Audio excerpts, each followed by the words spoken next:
Chers habitants de la région de Difa, la situation sécuritaire de notre région demeure sous contrôle, malgré quelques incidents qui ont été enregistrés au cours de la semaine précédente. Durant cette période, les forces de défense et de sécurité ont procédé à l'interpellation de 2 raviteurs de Boko Haram et grâce à votre courage et à votre engagement, 2 bandits armés de 2 fusils AK-47 ont également été arrêtés. De plus, 7 repentis, dont 5 membres de Boko Haram et 2 de l'État islamique en Afrique de l'Ouest ont été accueillis. Un otage après de détention de l'État islamique en Afrique de l'Ouest a été récupéré dans la localité de Toumour. Cependant, nous avons enregistré l'enlèvement de 2 personnes à Gingimi dans le quartier Cameroun. C'est pour cette raison que le Conseil départemental de la sécurité, CRS, a pris des mesures pour renforcer la sécurité dans la ville.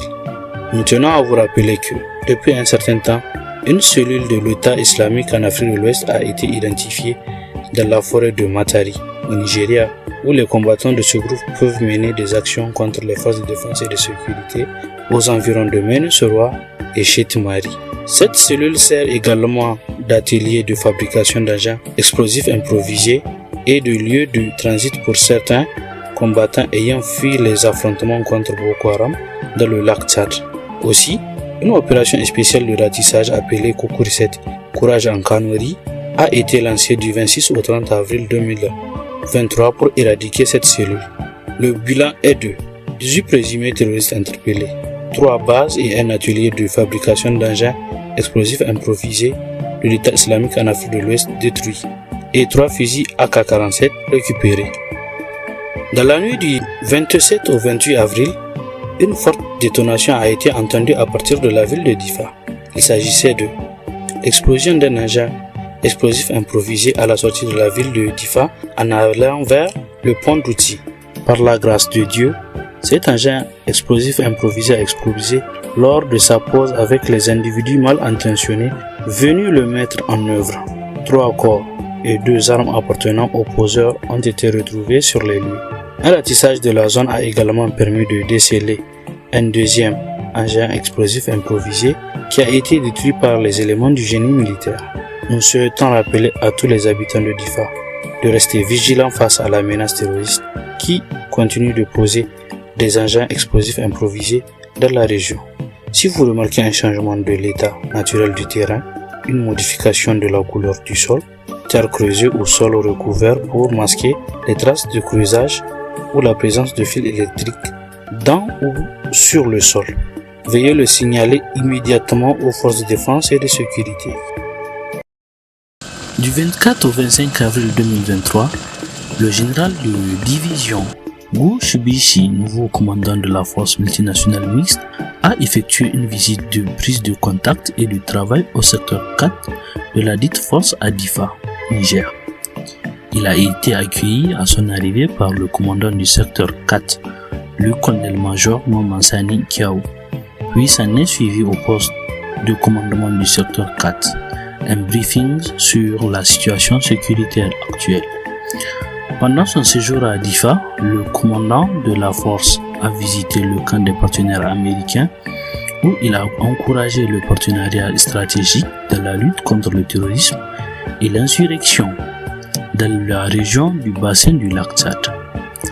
Le général de division Gu Bichi a également rendu une visite de courtoisie au gouverneur de la région de Difa, son excellence Ismaël Younous. Le gouverneur a félicité le commandant de la force pour sa nomination tout en l'exhortant à utiliser sa riche expérience dans la lutte en cours contre l'insurrection. Le force commandeur, à son tour, a remercié le gouverneur pour son soutien continu au secteur 4 de la force multinationale mixte. Avant l'arrivée du commandant de la force multinationale, le lundi 24 avril 2023, l'équipe chargée des actions civilo-militaires du secteur 4 et les partenaires américains se sont rendus successivement dans les villages de Matari et de Boulango Yeskou pour faire un don de kits scolaires aux écoles primaires de ces 2 localités. Chère population de Difa, le 27 avril 2023, une délégation conduite par le gouverneur de la région a visité Bosso puis Barwa. L'objectif de ces déplacements était de s'enquérir des conditions de vie de la population tout en visitant les réalisations du projet stabilisation et distribuer des kits alimentaires au profit des populations retournées volontaires. À ce titre, une école, le centre de santé intégré et le marché ont été visités à Bosso pendant que le centre de santé intégré et l'école primaire ont été visités à Barwa. Le gouverneur a profité de son déplacement à Barwa pour annoncer la distribution prochaine de 294,20 tonnes de mil, 147,10 tonnes de niébé et 11 768 litres d'huile de quichon au profit des retournés volontaires des zones de Gasquerou et Bosso. Ensemble, nous pouvons contribuer à garantir la sécurité et la stabilité de notre région. Alors, continuez à nous appeler sur les numéros suivants: plus 227 90 68 62 20 ou plus 227 89 12 96 12 pour dénoncer toute activité ou personne suspecte. Ne manquez pas aussi de nous suivre sur nos pages Facebook, Twitter, YouTube et TikTok.